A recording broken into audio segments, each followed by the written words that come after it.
ನವೋದಯ ಕಾಲ ಇದೆಯಲ್ಲ, ಆ ನವೋದಯ ಕಾಲದಲ್ಲಿ ಇದ್ದಂಥ ಲೇಖಕರು ತುಂಬ ಅಧ್ಯಯನ ಮಾಡಿರೋರು. ಅವರು ಸಾಹಿತ್ಯದ ಬಗ್ಗೆ ಒಂದು ಕನ್ನಡ ಸಾಹಿತ್ಯ ನಿಮ್ಗೆ ಅರ್ಥವಾಗಬೇಕಾದ್ರೆ ಸಂಸ್ಕೃತ ಚೆನ್ನಾಗಿ ಗೊತ್ತಿರಬೇಕು. ಶಬ್ದ ನಮ್ಮ ಸುಮಾರು 60% ಶಬ್ದ ಸಂಸ್ಕೃತದಲ್ಲೇ ಬಂದದ್ದು. ನಾವಿದ್ರಲ್ಲಿ ಈಗ ನಿಮ್ಮ ಈ ಊರಿನ ಹೆಸರೇನಪ್ಪ ಇದು? ಮಂಗಳೂರು.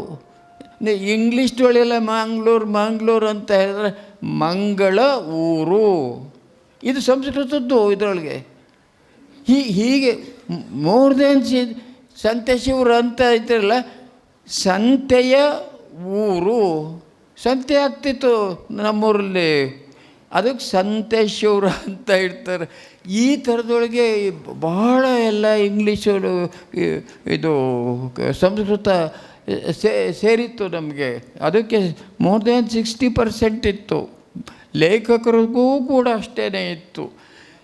ಈಗಿನ ಇವರು ಏನಾಗಿದೆ ಅಂತ ಅಂದರೆ, ಈ ಸಂಸ್ಕೃತದಲ್ಲಿ ನಮ್ಗೆ ಯಾಕೆ ಬೇಕು, ನಾವು ಕನ್ನಡದಲ್ಲೇ ಮಾಡ್ತೀವಿ ಅಂತ, ನನ್ನ ಹಳ್ಳಿಯಲ್ಲಿರುವಂಥದ್ದನ್ನೇ ನಾನು ಮಾಡ್ತೀನಿ ಅಂತ ಒಂದು ಯಾರು ಅಂತ ನಾನು ಹೇಳೋದಿಲ್ಲ, ಆದರೂ ಬೇಕಾದಷ್ಟೆಲ್ಲ ಶುರು ಮಾಡಿಬಿಟ್ಟಿರ್ತಾರೆ. ಇದಕ್ಕೆಲ್ಲ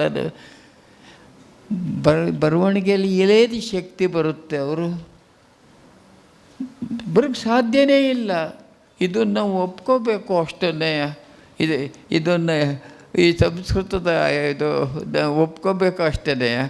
ಅದು ಇದರಿಂದ ಇದು ನುಕ್ಸಾನ ಯಾವುದಕ್ಕೆ ಆಗುತ್ತೆ ಅಂದರೆ ಕನ್ನಡ ಸಾಹಿತ್ಯಕ್ಕೆ ಆಗುತ್ತೆ ಅಷ್ಟೇ.